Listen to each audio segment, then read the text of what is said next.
My name's Jim Raymond. I was a member of the Pastor Search Committee. My job today is to introduce to you the new candidate pastor. And before I have Bob Wolniak come up here, I want to say a few words about the process that brought Bob to Fulton. We received applications from nearly 40 interested individuals.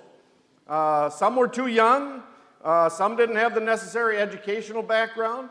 We screened these applications down to about 15 and interviewed them via a video interview system on the internet. It was really cool, quite honestly. I was in the Philippines for half of it, and participated as though I was here. The 7 members of the search committee represented a pretty good cross-section of our church membership. Additionally, we conducted listening sessions with church members, and we took notes. Here is what we were looking for. Now, Josh Billhorn described it as trying to land an airplane on a very narrow runway. Now, we're not a 747 size church, but we're not a Cessna either. We are a mid-sized church, and we needed to find the right guy to make it and make it the right fit. First of all, we needed someone who could fill the role of a senior pastor, so we just couldn't have somebody who was fresh out of college.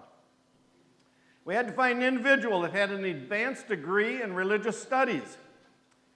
He had to pass Anna Billhorn's test on, I want somebody who knows more than I do.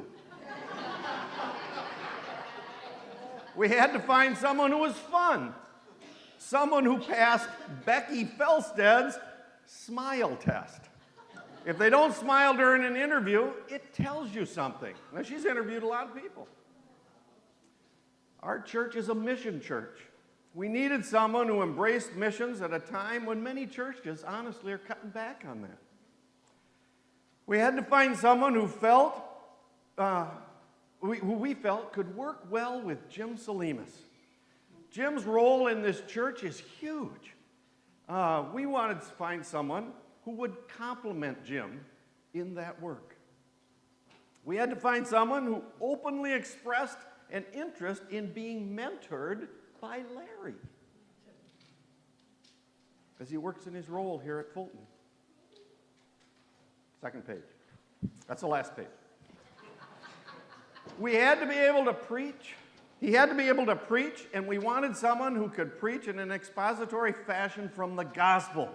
We all listened to a lot of sermons, I can tell you, and that eliminated several of our candidates. We had to have someone who embraced Awana and didn't have another plan or program for our youth ministry. And while this part here wasn't a deal breaker, I will tell you, I personally wanted to find someone from Wisconsin or close by. Our winters here can be brutal, and we had applicants from Texas, from Florida, and from California. I didn't want them to come here for a year and get cold feet, literally. Now, this one was a deal breaker, and it was a huge obstacle. I feel like I have lived in a pretty protected life here at Fulton Church. I had no idea that the role of women in the evangelical church was such a huge issue. When we interviewed the 15 people on the video interview, all men, by the way, more than half of them were eliminated when they found that our church decision makers were deacons and deaconesses. And our church moderator, believe it or not, is Debbie Towns. Whew.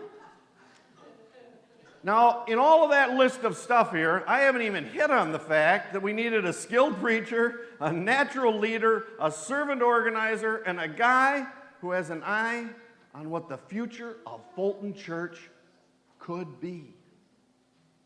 I'm here to tell you, we hit a home run. Our new candidate for pastor, Bob Wolniak, is everything in that list that we were looking for. We got all of our criteria. We landed Josh's big old airplane on that skinny little runway with all those criteria. We did it. Hey, we only do this here at Fulton every 20 years. We had to get it right. Bob Wolniak is going to be great for this church here at Fulton. I'm going to ask Bob to come on up here. Let's give him a round of applause for coming, huh?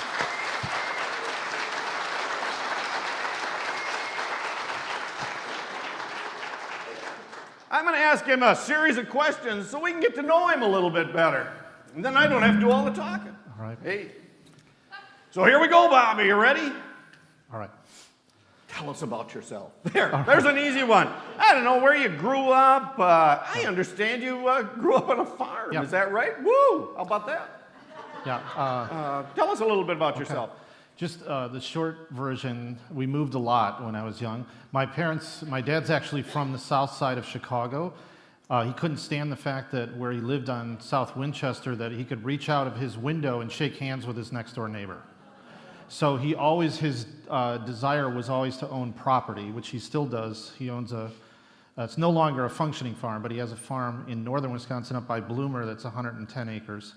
But in my formative years, when I was like from 6th grade up through junior year of high school, we lived on a dairy farm. My dad had a business, but he, very entrepreneurial individual, he decided at one point he was going to give up his business and he wanted to just be a dairy farmer. And did that up until the recession in the early 1980s during the Reagan administration. And then he decided to go back into business again in industrial machine repair. But yeah, for a while I thought I was going to be a farmer. Some crazy folks elected me president of the Future Farmers of America in my high school. And I got to give, that's where I first got to give speeches, though. That's where I learned how to do that. Ag matters, huh? Okay. I have a little program. There we go. Great, Jim. Yep. I went to college at the Milwaukee School of Engineering. Have a mechanical engineering degree, did some work in that for a while. Been on staff with InterVarsity Christian Fellowship, just like Josh over there, and that's how we got to know each other. For 26 years, I consider Josh one of my best friends in the world. He's like my younger brother. So if you want to find out the dirt on me, you just have to talk to Josh, right? And I've worked at a lot of campuses in southeastern Wisconsin and northeastern Wisconsin, and then eventually associate regional director over 5 states with InterVarsity, in charge of mostly staff development. I have my master's from Trinity in 2008. He's already in question 3. But, sorry. No, that's okay. Tell us a little bit about your family. Yeah. Give us a little rundown.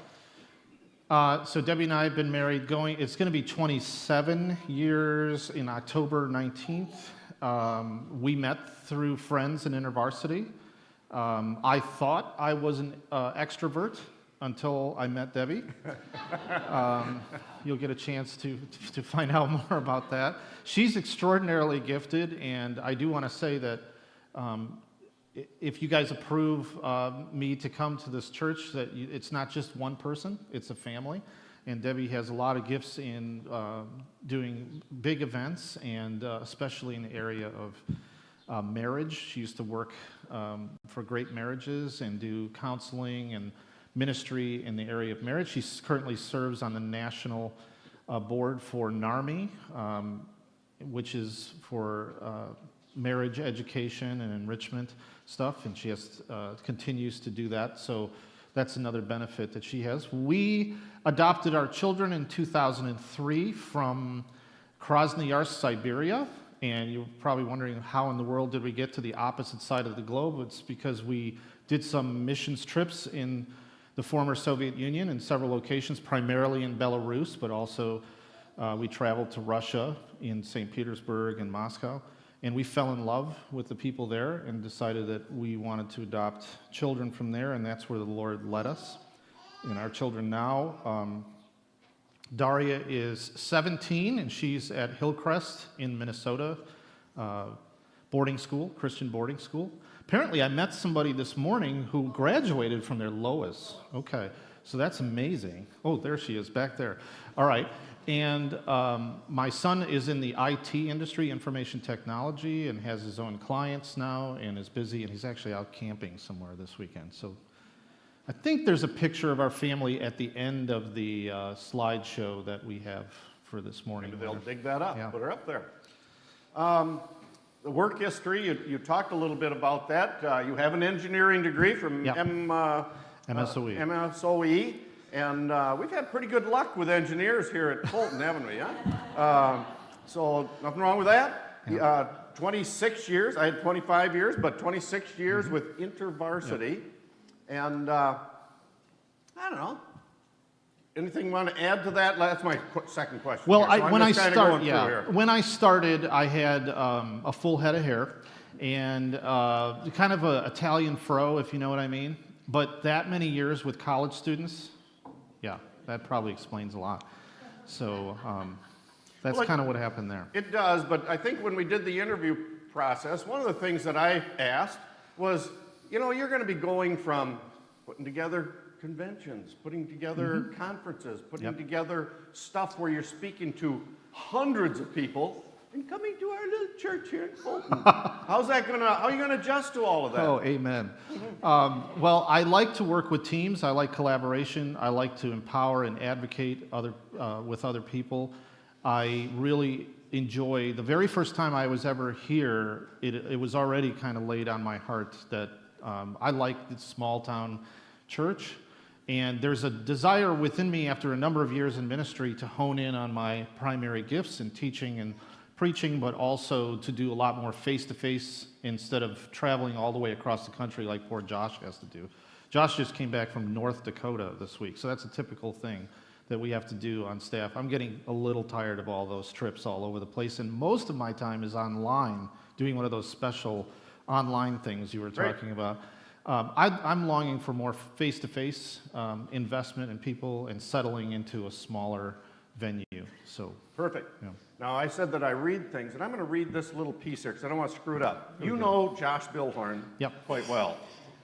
If I understand it right, your job and Josh's job at InterVarsity, you were about the same job, similar, just different territories of a sort. Is that right? Josh served on the search committee with us, one of the 7. But I want everyone to know he recused himself from the final vote. So he never voted on you, okay? Final vote and decision to avoid any appearance of a conflict. I think those of us on the committee respected Josh for that a lot. And he brought that up. It wasn't us bringing it up to him. Okay? So there, said.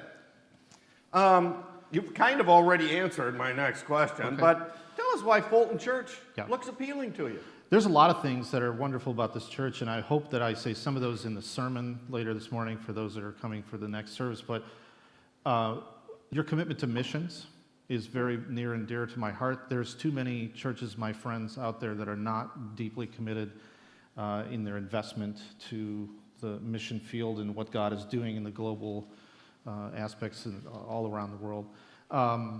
So that's very, very important to me. I've said this jokingly, but it's not a joke, and I just want to say this. It's very, very important that a lot of situations where a new pastor comes in, I wish this wasn't the case, but it is often because of negative reasons. Somebody's being let go, there's a faction, there's a conflict happening. I've actually been involved in some, like walking in on situations like that. It's not easy. That's not the case here. This is a healthy, functioning situation.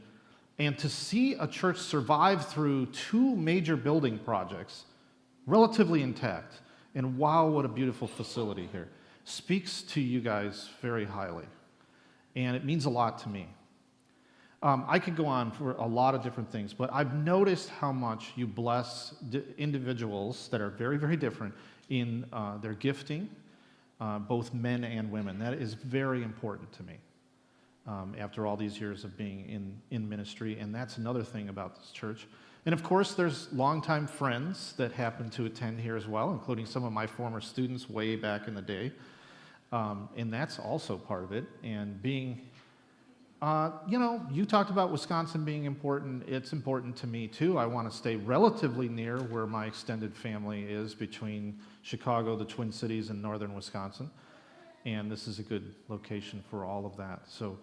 But the truth is, if I were to speak from a spiritual aspect, there's something that's been laid on my heart for a while since I spent time with the interviewing, praying about this, praying for you to find the right person, whether it was me or somebody else, that God has given me a peace and given both Debbie and I, as we've talked about it, a strong desire within us, I hope that's okay to say, to want to be here and to serve and to give to you guys. I will tell you that in the interview process, we sensed that you really wanted to be here. It was there. Your background the last 25 years has been in intervarsity. You haven't had a church that you've been routinely preaching in. People are going to question a little bit in their mind. They're going to say the lack of routine preaching at a local church as you step into a senior pastor role. For those of you who came here for the early service, and for those of us on the search committee, we've listened to some of your preaching. You obviously can preach very well. Tell us about your preaching experience. Yeah. Well, I think that, honestly, when I first came to InterVarsity, I was not a great communicator, but I think working with college students forces you outside of learning how do you communicate with a different generation? How do you communicate with people that are different values, maybe not as interested, don't have the attention span you'd like them to have, whatever. So over the years, I've done a lot of training in that and gotten a lot of experience in front of students. For 10 years, I was the director of all of the Bible speakers for our camps system up at Cedar Campus and all the others, and had a chance to choose the speakers and work with the speakers and prepare with them, and then to speak at camp when students came in. This eventually led me into a national role, which I will mention in the sermon too, working with all kinds of gifted preachers from around the country, from Fuller, from Trinity, from Gordon Conwell, together trying to figure out how to connect with this generation. How do we connect with millennials, iGen, my generation, which is Gen X, boomers, and all that really well. And I was so blessed by working with these fantastic, talented people who stretched me and helped me to grow and to appreciate even more how important it is that our worship is not merely the time that we sing, although that's very, very important and wonderful at this church, but it also includes the time that we pray, that we greet each other, and that we attend to God's Word, and preferably in the exposition of the Scriptures. But I did want to say this, I don't want this to sound badly, but you said that I don't preach on a regular, I actually do preach on a regular basis, but it's not always on a Sunday morning. And I do pulpit supply, which is a code word for those of you who know that when churches don't have a preacher, they'll call me up and ask to come in for a given Sunday or something like that, and also get to preach at chapters, events, and camps and stuff like that. So I hope that does not come across defensive. I'm just trying to share that I'm not a novice at this.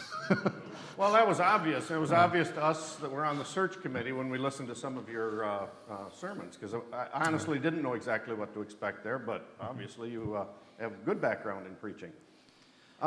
Speaking of preaching, tell us a little bit about your preaching style, your use of technology. I remember when we had the interview, you brought visuals to the interview.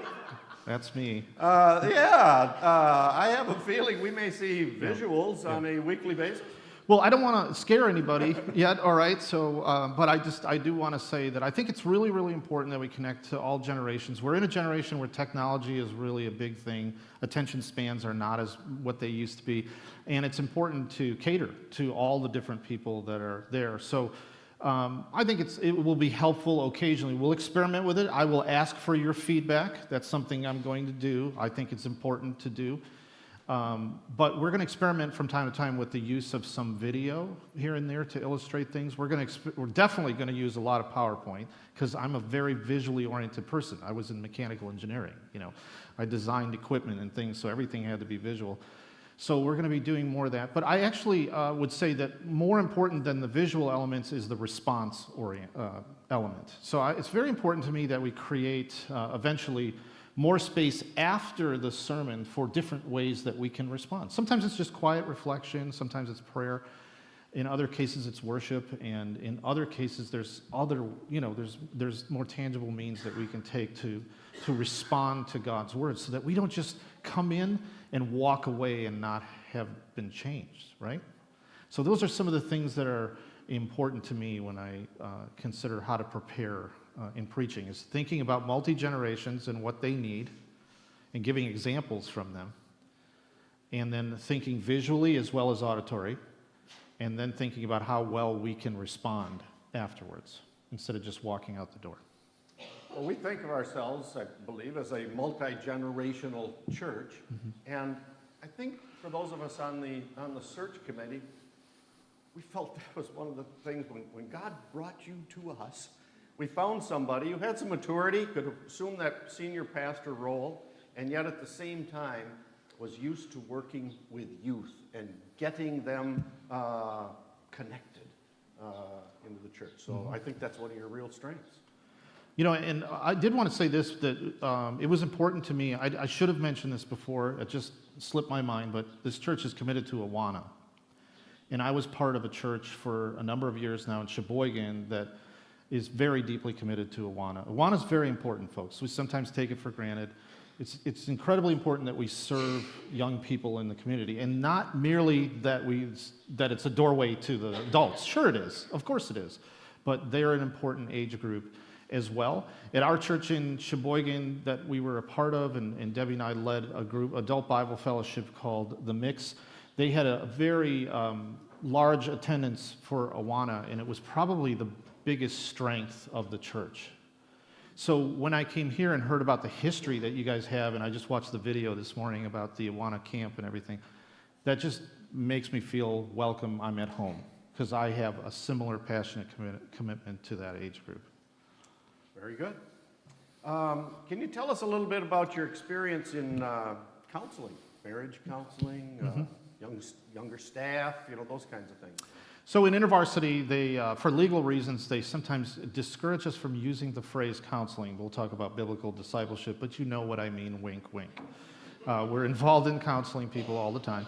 And so what Josh and I frequently have to deal with is not only with students, with the challenges today in the areas of sexuality that we have in our culture,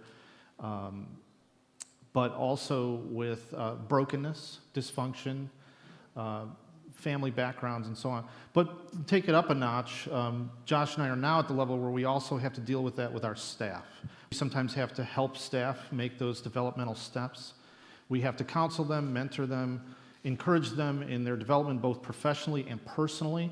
And in some cases, both Josh and I have been together helping people leave because this isn't the right fit for them, or helping them move on to what God has next.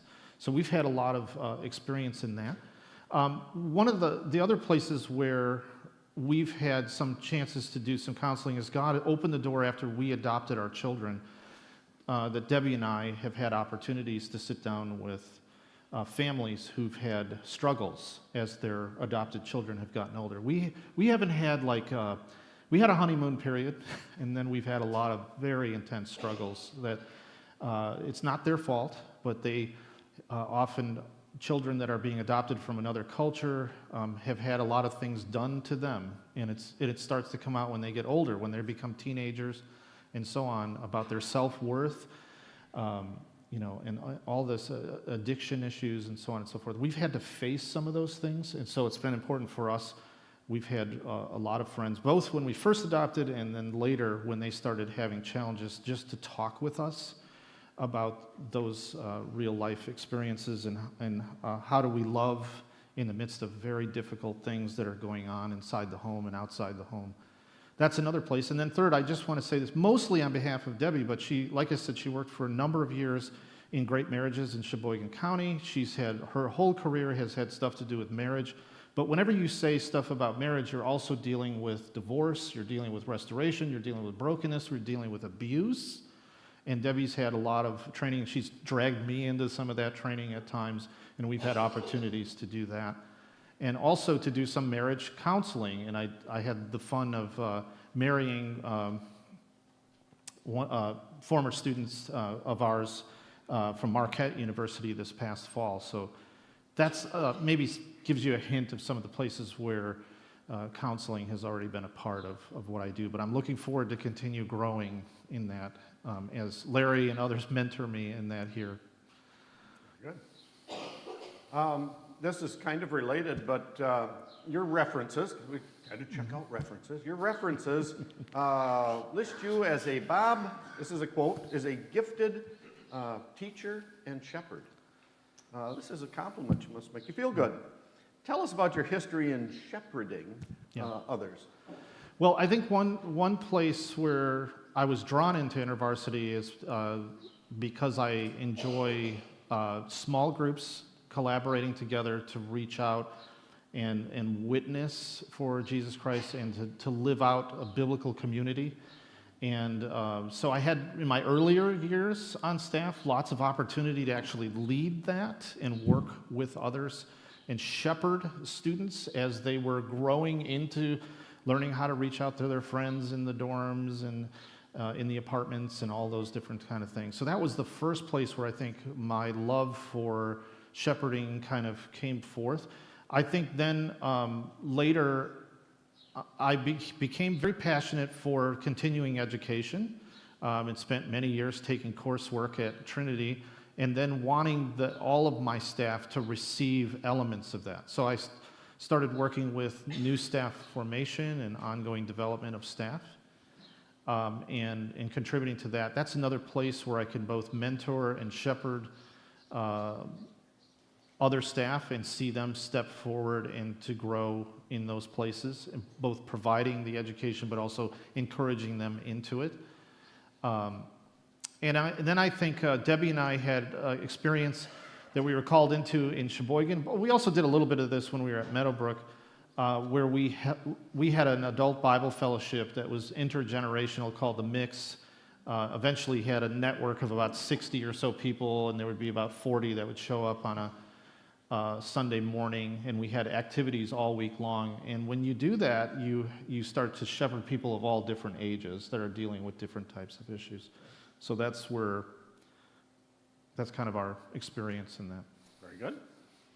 Along the way, you have said, I see Larry McKenzie. You said this in the interview process.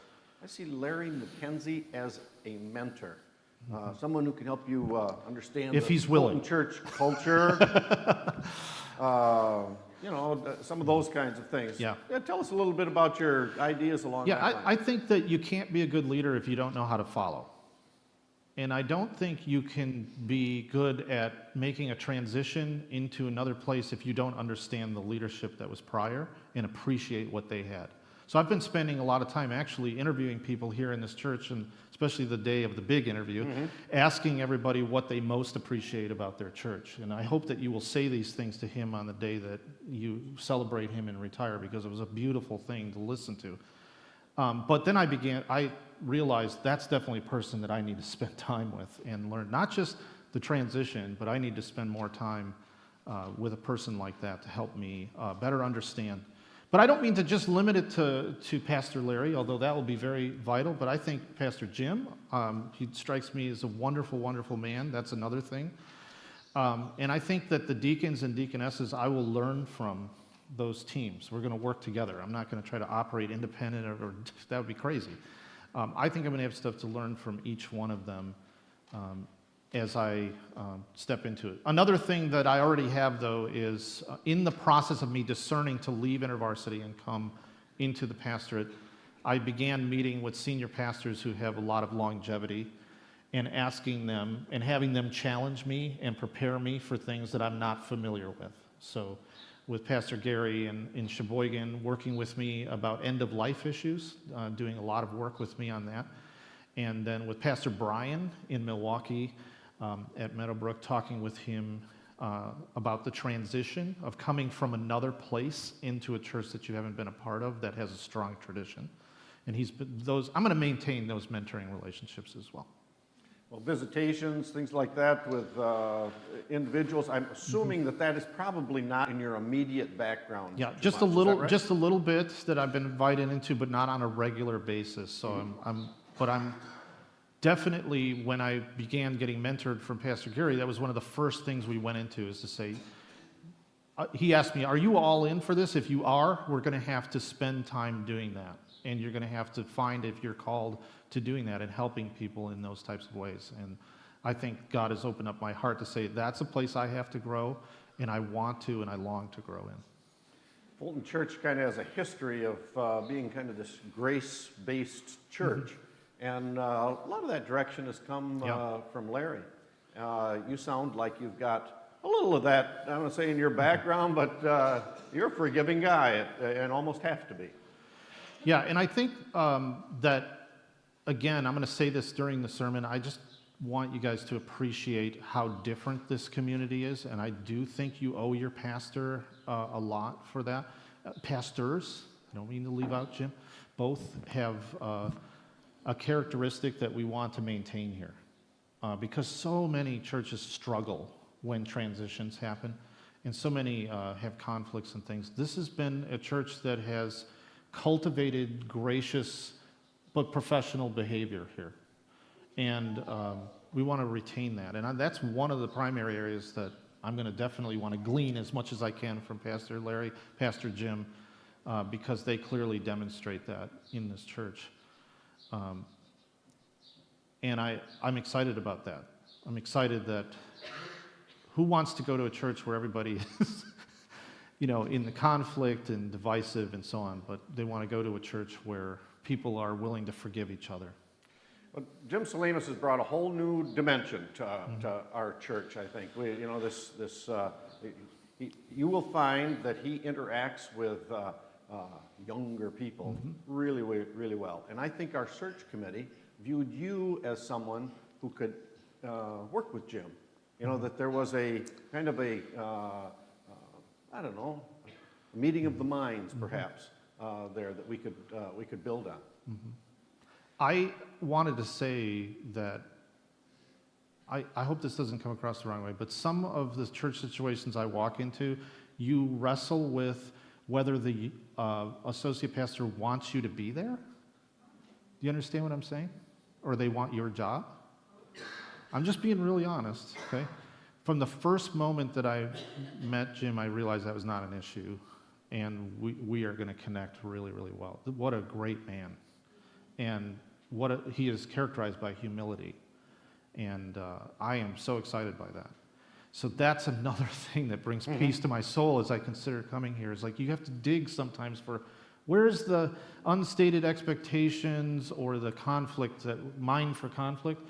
And I'm sure every church, every community has levels of conflict. I'm not trying to imply that you don't, but there's something here that's tremendously healthy that we want to continue, and it does look really good when you talk to the pastoral staff, how much they love each other and how humble they are. Very good. I will say that the search committee, when we had the face-to-face interview, we made time for personal time, when you and Jim could meet without other people around and kind of communicate. And then he took, I don't say he took notes, but he shared some of that. And that's part of the process. But I just want you to know that we considered that to be vitally important, because Jim plays a very important role in this church, as will the senior pastor. Fulton Church is operated democratically. We elect everybody in this church. Our deacons and deaconesses are recognized as the leadership in our church, and currently Debbie Towns is the chairperson and moderator of our church. Tell us what you see as the role of women in the church. Yeah. So, okay, thanks. down to the hard list. No, I don't think we should be afraid to say some things about that. It's very, very important and dear to my heart that women have an opportunity to lead with their gifts as much as men do, and I've been witness to places where that has been suppressed and not allowed. That is not the case here, and it will not be the case here if I'm allowed to be the pastor. I'm so delighted to see women in prominent positions of leadership, and I feel that it's been a big part of my growth as a young man becoming a mature person to advocate for others, not just gender-wise, but people who might be marginalized or left out or not given a voice or their gifts are not expressed. It's really important to me to see those people are empowered, if I'm in a position of upfront or whatever, to recognize those people, to work with them, to give them space, to appreciate them, to listen, to learn. And I'm going to have a lot to learn from Debbie and from the others that are in positions of leadership here. Vitally important, when I was choosing a church, I eliminated a number because that was not important in their agenda. So I'm saying that it is here, and that is why I was so passionate about being here too. Very good. I will tell you that when we started the process of interviewing people, listening to sermons, other stuff, the committee was kind of coy about it. We're listening to these sermons. We're trying to discern whether or not the role of women is going to come through in those sermons. As we worked our process through, I think all of us discovered this is really important to our church. We don't want to make a mistake on this. And so, quite frankly, we started being a little more forthright and asking that so that we didn't make a mistake on that with people that were coming in, especially from other parts of the country, quite honestly. I think there are other parts of the country who have different views. Wisconsin, perhaps, on that particular issue, perhaps is a little more moderate. I don't know. I do want to say, though, that we have to understand in this day and age that there's a lot of Bible-based people that are dear friends of mine that really follow the scriptures, that desire to follow hard after Jesus, but they disagree on some issues around this. Do you follow? Not just politics, but on other things. And that we can't make those an either or in this church a divisive point. We have to figure out how to stay together and welcome each other, to dialogue with each other, to learn from each other, and find that common ground, to keep the essential things essential, but not take the non-essential things that aren't associated with our witness for the gospel in the world and make them somehow, you've been to churches who've done that, right? Well, back in the old days, it was end times stuff. Like, we're going to bring that right to the top, like as if we know clearly from the scriptures that this is the only way it can be, or whatever. But to do that with other issues, to keep the essentials essential and non-essentials, we are allowing for diversity here, right? And in all things, to have charity and love towards each other. I just wanted to mention that. Very good. You talked a little bit about Awana and your familiarity with Awana. I'm just curious, are you aware of who the national champions for Awana was in about 1963? Are you familiar with that? Just a little bit. That's constantly told to me over there, yeah. Trivia guy. How many are here that were on that national championship team, huh? Wes Millar was. We were pretty hot stuff. Not ashamed, then. Yeah. Not ashamed. Workman, not ashamed. That's right. But your familiarity with Awana, that I think if you look back on our history, that changed our Not just church. our history, but currently. I was just watching it in the last service. We had a video about the Awana camp, and we had talking about how Pastor Jim was going to haze the new freshmen that are coming. I'm sorry.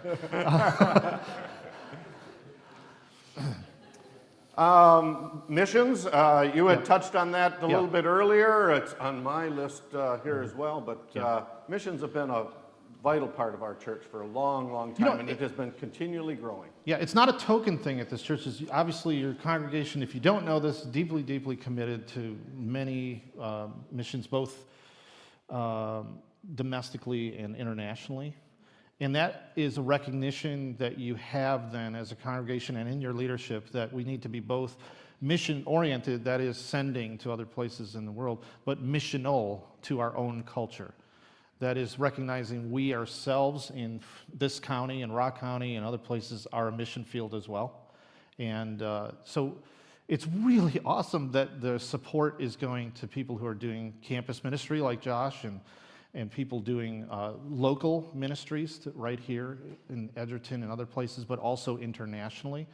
Very, very important connection that we have and wish to maintain. It's actually a biblical virtue that we share in the suffering of those around the world, but not just in their suffering, but in their joy as well. Very good. Bob, this is a major shift in your career. Mm-hmm. But I sense that you're embracing this and that you are looking forward to this change in your life. Tell us how you view this opportunity and your vision for Fulton Church. This is feeling a little bit like a political. Let me. Come on. No. At first, I want to have enough humility about vision stuff to say that I first need to spend some time seasoning with the people that are already been here for a long time, with the deacons and deaconesses, with the current and leaving pastor, to hear what the vision has been and the way that that's played out before I get too aggressive with just my own. But I long to see a lot of these things continue. I would think that vision is not coming from one individual, but from us collectively. I long to see us be a witness but also to remember that when we come for services, we come to bring an offering of worship to God, to edify the believers, and to see that all of us, whether it's by the character we have or the different types of gifts that we express, are bearing witness and a light on a hill for an increasingly broken, a disunified world that we have around us. I have a pundit speech for another time. We'll say that. Very good.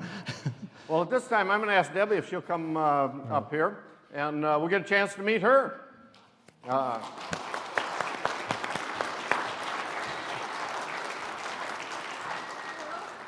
don't know if you want me on. We're not going to ask you exactly the same questions. Is this on? It doesn't work. It doesn't work, he says. Here. Oh, there we go. All right. Is this on? It is. Okay. Deb, tell us about yourself. Give us a little thumbnail of your background, and because you bring your own set of strengths to this. Yeah. Well, I was born in La Crosse and raised in Eau Claire, and then when I was married to Bob, we came to Milwaukee. We were there for about 13 years, moved up to Sheboygan-Kohler area for about 11, and the Lord was leading us even about a year ago to say, you need to consider selling your house and getting ready. Something's happening. And that was this, which is pretty exciting. So that's a real short, that's geographical. Very short. I've heard a longer one than that. I could go on. Well, we got a couple of minutes. Okay. Tell us, you were on public radio or public TV? Is that right? Yeah. So some of you say, she looks familiar. I served with Dan Small on a television show called Outdoor Wisconsin for 21 years and just, can I say, retired off of that a couple weeks ago. So I love television production and media. I love telling stories. Some of my background career-wise, although I graduated from UW Stout in clothing textile design, the Lord called me into serving in fundraising. So if any of you want to talk shop on fundraising, I love that topic. I currently serve for the March of Dimes, but I have served as the development director at Timberley Christian Center down in East Troy. Very nice camp. And when I go to the Awana camp, and I got a tour of that, I was so excited because, camp is a big part of what I love. Serving family and children clearly is a calling, and Great Marriages as the executive director was a highlight. And now I serve as a senior development manager at the March of Dimes, where we just had our walk yesterday with about 2,000 people showing up. And that was probably the biggest event that I have been involved with for fundraising. Pretty awesome background, wouldn't you say? I mean, in the course of getting to know you, went to dinner, some other stuff. You bring a lot to this job. You are a good partner, and you'll bring a lot to this opportunity here at Fulton Church. Amen. And Well, I have a comment to that. I think sometimes when we are working with our children in Sunday school class, we never know when the Lord is going to use that moment to speak into that child's life. I clearly remember in 5th grade, we had a missionary come to our church in Eau Claire from Zimbabwe, and she was a woman missionary, which was kind of a big deal. And she said, "Hey, does anyone want to try on this costume?" I'm like, "Yeah." I go up there and she dresses me in official Zimbabwe costume, and as a thank you, gave me a stamp from Zimbabwe, which I've kept all these years. And I thought, wouldn't that be cool to be able to serve people in a different culture? That's awesome. So even just hearing the missionary call at that young age, didn't realize how much it would affect me. I have to believe that you adopted a couple of children from Siberia. And I have to believe you were a big part in that decision-making process. Perhaps you could just tell us a little bit about that. Sure. And a lot of families, as you're becoming parents, you wonder where the Lord is leading you. It became evident pretty fast, I'll give you the short version, at one point where we said, adoption is where we're going to go. I'm adopted, my brother's adopted, and so I know that how it feels to be a kid growing up, but I thought, I think it'd be awesome for us to try adoption as parents. And because of our background with the Russian population, et cetera, it was an easy call that way. But the funniest part about our journey was when we were struggling for many, many years to first of all find the finances as missionaries to adopt, because it can be expensive, but is also to find the location or the program to go through. And Bob said something, "Well, I'll do any program as long as it's not Siberia." I went, "Oh, Bob, whenever you say I will never, that is exactly where the Lord is going to lead you," and that's exactly what happened. We're very thankful. Well, I hope you agree with me and our search committee. I think we found winners. Let's give them a nice round of applause. Thank you. All right. Bob needs to kind of get his head squared around because he's got another sermon to preach. And I'd like to say a quick prayer before we close here. Dear Heavenly Father, this has been a marathon. We have found, I believe, the right fit for our church. You have brought Bob to us, and we are eternally grateful for bring someone with his background and his expertise to lead us as we move forward. Now bless us as a church body as we study His Word in the upcoming sermon, and just be with Bob and Debbie and our church congregation. In Jesus' name, amen. All right. Thank you. You bet.